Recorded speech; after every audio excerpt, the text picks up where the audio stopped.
Delhi NCR में हवा की रफ्तार कम होने से आलूदगी एक बार फिर से बढ़ गई है। हालांकि कल के मुकाबले आलूदगी थोड़ी सी बढ़ी है, लेकिन महकमा मौसमियात के मुताबिक दिल्ली एनसीआर में आलूदगी बुध को ज्यादा हो सकती है। आज सुबह दिल्ली का AQI 218 दर्ज हुआ। नोएडा में आलूदगी की सतह 284, ग्रेटर नोएडा में 202 और गाजियाबाद में 261 दर्ज की गई है।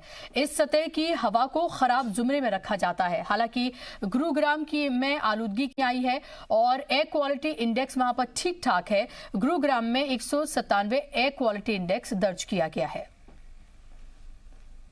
हालांकि दिल्ली के सीएम अरविंद केजरीवाल अब भी दावा ये कर रहे हैं कि पराली ना जलने की वजह से ही दिल्ली की हवा साफ हुई है। दिल्ली सरकार ने आलूदगी से निपटने के लिए 4 नवंबर से 15 नवंबर तक ऑड इवन स्कीम भी नाफिज की थी। पंजाब और हरियाणा के अंदर फसलें जलनी चालू हुई और इतना धुआं आना चालू हो गया। परसों से हमने देखा है जो सैटेलाइट टीम में जा रही है, फसलों का धुआं जलना बंद हो गया और आज आसमान साफ हो गया। ये प्रदूषण भी कम आप लोगों ने करके दिखाया है। पिछले 5 साल के अंदर कई कदम उठाए हम लोगों ने प्रदूषण कम करने के लिए। शुमाल मशरिक दिल्ली से बीजेपी रुकन पार्लियामेंट हंसराज हंस ने दिल्ली की आलूदगी के लिए केजरीवाल सरकार को जिम्मेदार बताया है। हंसराज हंस से बात की हमारे नुमाइंदे विशाल पांडे ने। हमारे साथ हंसराज हंस है। हंसराज जी, जो प्रदूषण लगातार देश में बढ़ रहा है उस पर आज पार्लियामेंट में भी चर्चा होगी। दिल्ली सबसे ज़्यादा प्रभावित है बढ़ते हुए प्रदूषण से, क्या कहना चाहेंगे? हाँ जी, दिल्ली में आए तो मैं कल रोया भी पार्लियामेंट में। मैंने कहा आए तो बड़े अच्छे अरमानों से था कि मुझे तो लगता था कहाँ मीरो गालिब की खुददार दिल्ली, कहाँ ये सियासी आजकल फ़कीरों की बस्ती। जिन लोगों ने, लाखों लोगों ने आपको तख्तो ताज पे बिठाया है, उनको सुख की सांस नहीं आ रही। परसों चौथ से तो मूड ही बहुत ख़राब है। पानी इतना यानी गंदा पी रहे हैं, 70% पानी बॉडी में है तो आंतड़ियों में जाता है। लोगों को इसीलिए इतनी बीमारियां लगी हुई है। तो इसीलिए हम एफर्ट्स हम तो अपने लेवल पे कर ही रहे हैं। सबसे ज़्यादा फ़र्ज़ दिल्ली सरकार का बनता है, भैया जागो मोहन प्यारे जागो। हंसराज जी, आपने अपने अंदाज में प्रदूषण को लेकर हालात बयां किए हैं, कुछ बताना चाहेंगे कैसे? सांस लेना भी सजा लगता है, सांस लेना भी सजा लगता है, अब तो मरना भी रवा लगता है। पहले कहते थे तुम्हारे शहर का मौसम बड़ा सुहाना लगे, अब कहते हैं भैया तुम्हारे शहर में आए, दिल्ली शहर में आए तो दम घुटता है, वापसी की टिकट करा दे के दम घुटता है। शर्म से पानी को भी शर्म आ रही है, पानी भी पानी हो रहा है। ऐसे सियासतदानों उठो, कुछ शर्म करो। MIM लीडर असदुद्दीन ओवैसी ने अयोध्या तनाज़े में सुप्रीम कोर्ट के फैसले पर सवाल उठाए हैं। थोड़ी देर पहले ट्वीट करके ओवैसी ने लिखा कि बाबरी मस्जिद जमीन तनाज़े में सुप्रीम कोर्ट का फैसला पूरा इंसाफ नहीं है। इस फैसले में आर्टिकल 142 के इस्तेमाल की जरूरत पड़ी। यह सबसे अच्छा अधूरा इंसाफ है या सबसे खराब पूरा इंसाफ है। इससे पहले ओवैसी ने यह कहा कि उन्हें पुरानी मस्जिद ही चाहिए। मगरबी बंगाल की वजीर आला और तृणमूल कांग्रेस सदर ममता बनर्जी ने शिद्दत पसंदी को लेकर अक़लियतों को खबरदार किया है।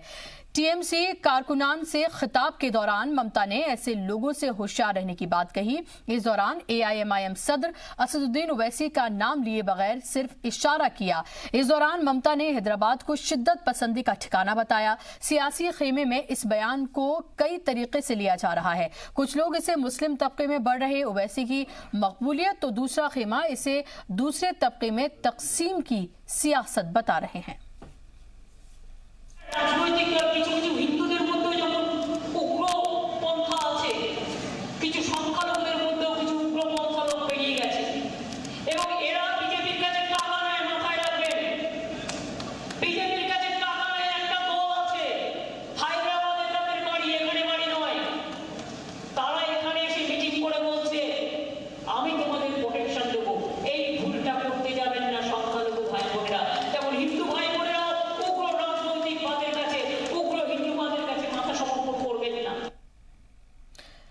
असदुद्दीन ओवैसी ने ममता बनर्जी को जवाब दिया है। उन्होंने कहा कि बंगाल के मुसलमानों के खस्ता हाल को बताना मजहब का हिस्सा नहीं है। अक़लियतों की तरक्की के पैमाने पर बंगाल में मुस्लिम सबसे बदतर हालत में है।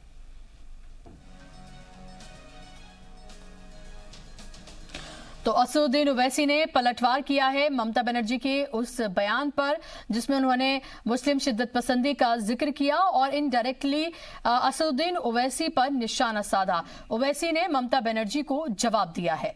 यूपी के वाराणसी का आयरन मैन इन दिनों सुर्खियों में है। इस आयरन मैन का नाम है श्याम चौरसिया। श्याम इसलिए चर्चा में है क्योंकि इन्होंने लोहे का एक ऐसा सूट तैयार किया है जिसे पहनने के बाद न सिर्फ दहशतगर्दों से हिफाजत होगी बल्कि इसमें लगी ऑटोमेटिक गन से दहशतगर्दों का सफाया भी हो जाएगा। इतना ही नहीं, एक मॉडल के तौर पर तैयार किया गया ये सूट अभी सिर्फ शुरुआती हालत में है। श्याम को आयरन मैन सूट बनाने का आइडिया चीन और हिंद के दरमियान चल रहे डोकलाम तनाज़े के दौरान आया था। उनके सूट की सबसे खास बात यह है कि इसमें रॉकेट लॉन्चर समेत छोटी तोपें भी लगी हुई हैं जिसे इंटरनेट से भी चलाया जा सकता है। श्याम एक प्राइवेट इंस्टीट्यूट में पार्ट टाइम मुलाजमत करते हैं। हॉलीवुड कैरेक्टर आयरन मैन से मुतासिर होकर इस सूट को पहनने से फौजी पूरी तरह से महफूज रहेंगे।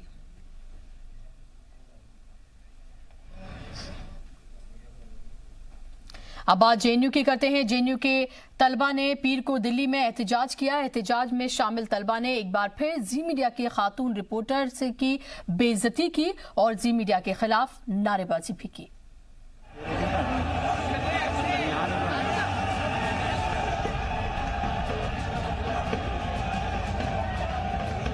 आपने पहले तलबा का ऐसा एहतजाज नहीं देखा होगा जिसमें किसी न्यूज चैनल के खिलाफ भी पोस्टर हो। ये जेएनयू के तलबा हैं।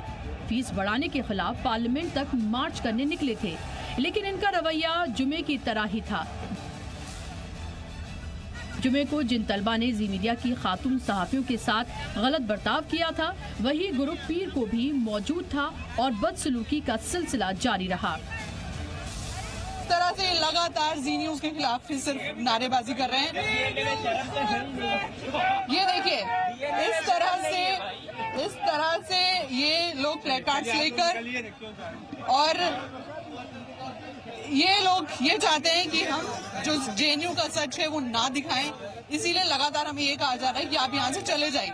अभिव्यक्ति की आजादी की बात करते हैं, लेकिन अभिव्यक्ति की आजादी सिर्फ इन्हीं तक सीमित है। ऐसा लगता है कि जेएनयू के खिलाफ ये नारे लगाए जा रहे हैं, लेकिन जब आपसे कहा जाता है कि आपकी बात आप जी न्यूज के जरिए भी रख सकते हैं, जी न्यूज से भी बात कर सकते हैं, तो आपको यहाँ पर नारेबाजी सुनने को चुन कर जी न्यूज के खिलाफ ऐसे पोस्टर्स बनाए गए थे मानो जेएनयू के तलबा का सबसे बड़ा मसला जी मीडिया ही है। ऐसा लग रहा है कि जैसे जेएनयू के कुछ तलबा ज़ाब्ते से चलने वाले समाज को अपना दुश्मन मानते हैं और इन तलबा को एहतजाज के नाम पर खवातीन की बेइज्जती की आज़ादी मिल गई है।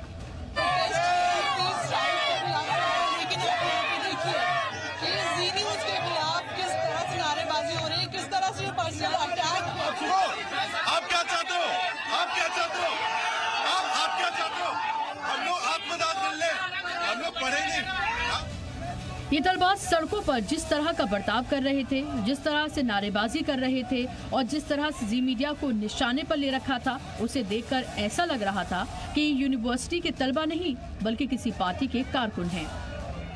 महिला पत्रकारों के साथ इस प्रकार का व्यवहार करना, इसका जितना भी निंदा किया जाए कम है। सही सवाल उठाने पर उनके साथ असहिष्णुता का स्वभाव दिखाना, यह मैं मानता हूँ ये बहुत ही दुर्भाग्यपूर्ण है। आपके लिए ये जानना भी जरूरी है कि सड़क, सोशल मीडिया और टीवी स्क्रीन पर नजर आने वाले ये तलबा जेएनयू में मौजूद तलबा का एक बहुत छोटा सा ग्रुप है। जेएनयू में करीब 8000 तलबा पढ़ते हैं और पीर को करीब 1000 तलबा ही एहतजाज कर रहे थे। यानी 10 से 12% तलबा मिलकर 8000 तलबा की मुस्तकबिल के साथ खिलवाड़ कर रहे हैं और अपने साथ साथ उनकी छवि भी खराब कर रहे हैं।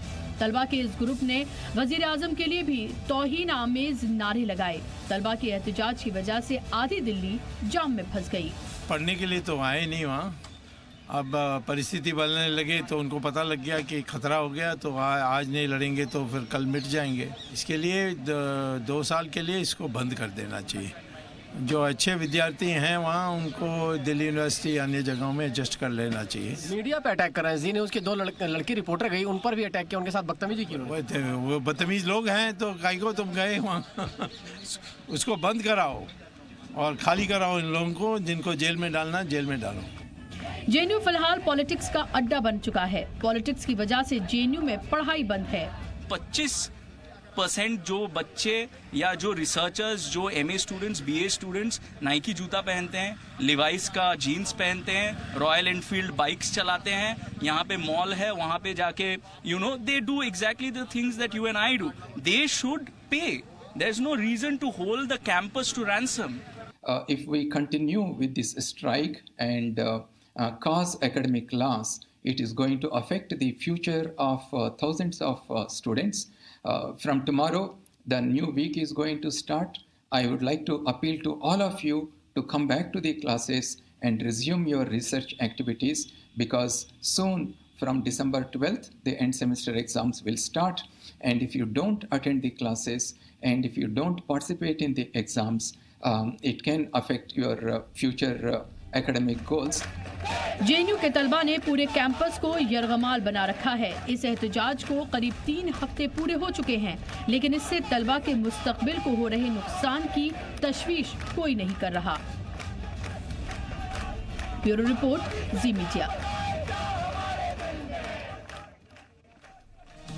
इस वक्त की बड़ी खबर आपको बताएं, जेएनयू में तलबा के एहतजाज करने का मामला है। दफा 144 तोड़ने के इल्जाम में केस दर्ज किए गए हैं। किशनगंज थाने में नामालूम अफराद के खिलाफ केस दर्ज किए गए हैं। आज जेएनयू मामले में ऐवान में भी हंगामा हुआ था। तो लगातार जवाहरलाल नेहरू यूनिवर्सिटी में जो तलबा का एहतजाज है वो थमने का नाम नहीं ले रहा है। लगातार उसमें जो अपडेट्स है वो भी आ रहे हैं, और जिस तरह से यूनिवर्सिटी कैंपस के पास दफ़ा 144 नाफिज की गई थी, लेकिन बावजूद उसके जो तलबा हैं उनका एहतजाज जारी है, उनका हंगामा जारी है, और कई नामालूम लोगों के खिलाफ केस दर्ज किए गए हैं। दफ़ा 144 नाफिज थी, बावजूद उसके पर लगातार हंगामा देखा गया है।